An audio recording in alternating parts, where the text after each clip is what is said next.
Hello, my name is Lisa Young and I'm going to speak to you today about my research problem through three different research approach lenses. The research approaches I have chosen to look at today are grounded theory, case studies and generic qualitative research. As Cresswell did in turning his story into different studies according to the 5 different approaches he used, I will turn my problem into a grounded theory, a case study and a generic qualitative research study. My research problem is in 2 parts. How paramedics feel about working during a biological epidemic or pandemic, and what are their personal concerns and priorities for working during that biological epidemic or pandemic. As my research problem has arisen within the organisation I work, which is BC Emergency Health Services, the study will be focused there. BC Emergency Health Services is an organisation of 4,000 staff working across the length and breadth of British Columbia, providing pre-hospital and emergency healthcare.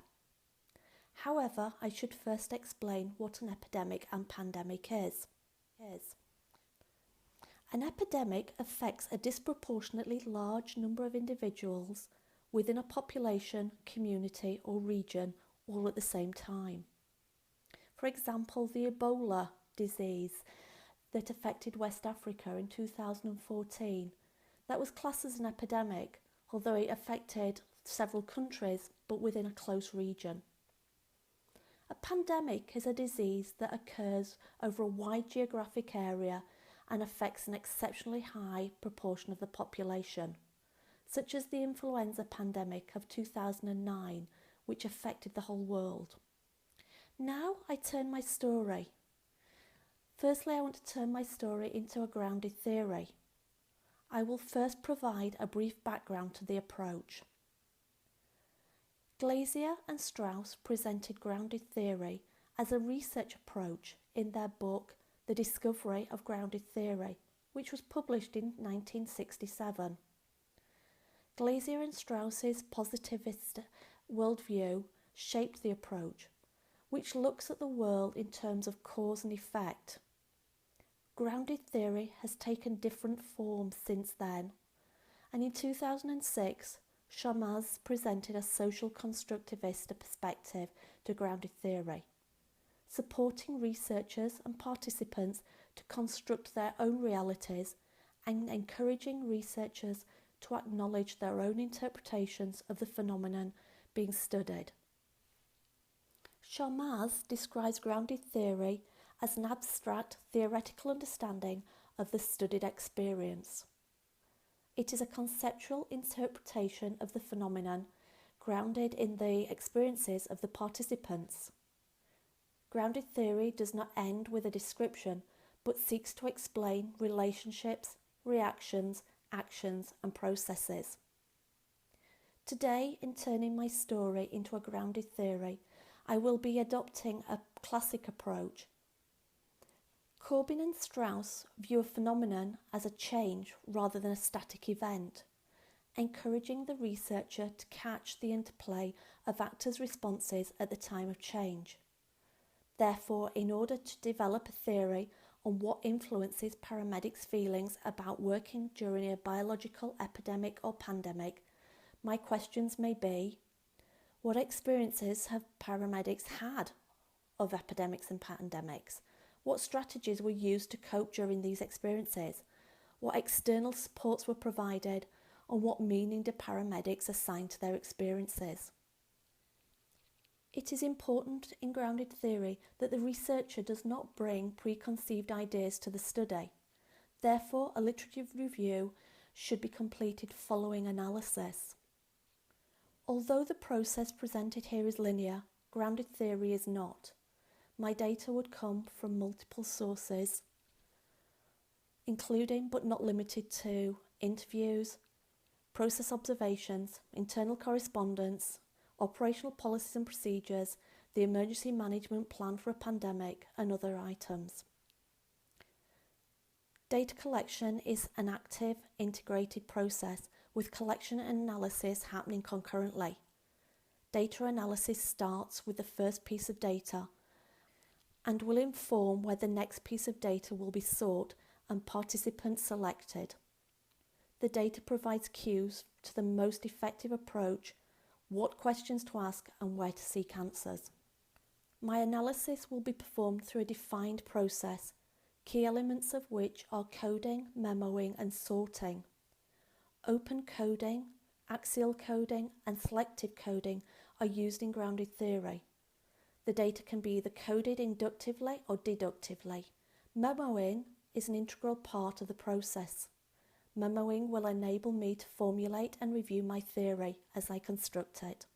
The participant sample for a grounded theory study cannot be fully defined prior to the study. Due to the close relationship between data and analysis, theoretical sampling of participants is informed by the data analysis process. As BCEHS is a large organisation, my theoretical sample may be selected from a focused geographical area. A theory will be developed through these data collection and analysis steps as to how paramedics feel about working during an epidemic or pandemic and what their personal concerns and priorities are, which can inform organisational strategies to support paramedics to practice safely and confidently during such an event. I will now apply a case study approach to my research problem. While case studies can be tracked back to the early 19th century, Yin and Stake introduced the approach into the education field during the 1990s and early 2000s. Both Yin and Stake base their approach on a constructivist paradigm, seeking to ensure that the topic of interest is well explored and that the essence of the phenomenon is revealed. Case studies have been used to provide rich insights into a situation by exploring a phenomenon in its context. This exploration is performed by looking through many lenses using a variety of data sources. For the purposes of this presentation, I will be applying Yin's approach to turn my story into a descriptive case study. The first step in my case study is to identify the case. The case represents my unit of analysis, for example paramedics. But obviously this would be a broad case and would not serve to answer my research questions. Therefore, it must be bound according to a time and space. My case will be paramedics who responded during the SARS epidemic in Toronto in 2003. A case study approach allows me as a researcher to answer the how and why questions of the phenomenon. However, who, what and where questions can help to provide context. In presenting my research problem as a case study, my research questions could be: what happened during the specific epidemic or pandemic, such as the SARS epidemic in Toronto? What role did paramedics play? Why did paramedics become sick with SARS? How were paramedics prepared prior to the epidemic? And how did paramedics react to working during this epidemic? The next step is data collection. Data will be retrieved from multiple sources to fully appreciate the context and interactions of the phenomenon. For these reasons, it would seem to be appropriate to visit Toronto, interviewing paramedics who worked during the SARS outbreak and became ill with the disease. I would review documents from the pre-hospital organisation, from the media and all other relevant sources, all with the aim of presenting an in-depth understanding of the case. It should be noted at this point that although being presented here in steps, these can be travelled in both ways, as with grounded theory, the process is not linear. Analysis and data collection occur concurrently and influence the search for further data as gaps are noted.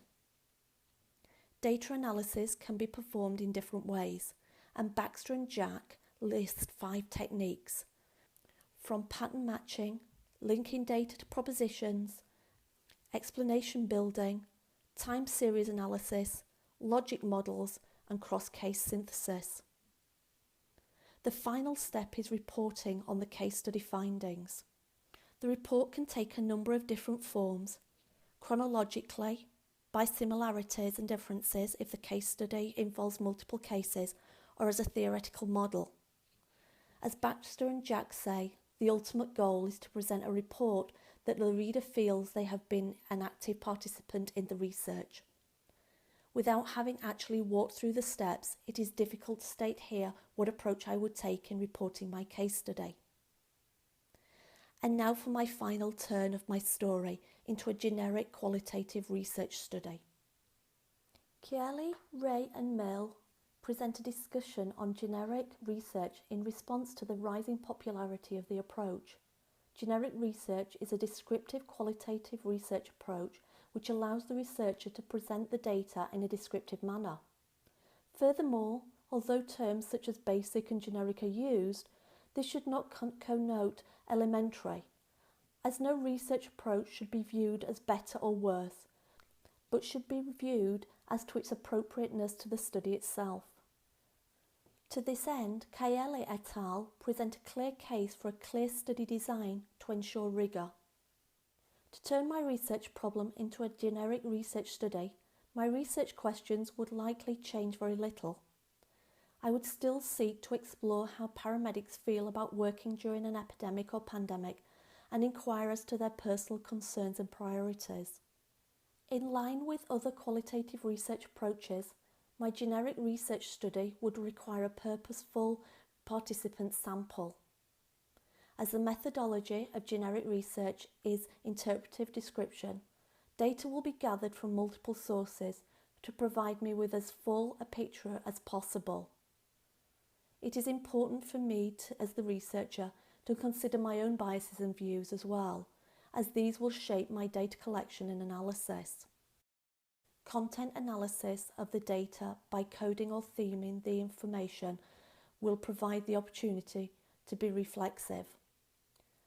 Qualitative content analysis is the least interpretive of the qualitative analysis approaches, in that there is no mandate to represent the data in any other terms but their own.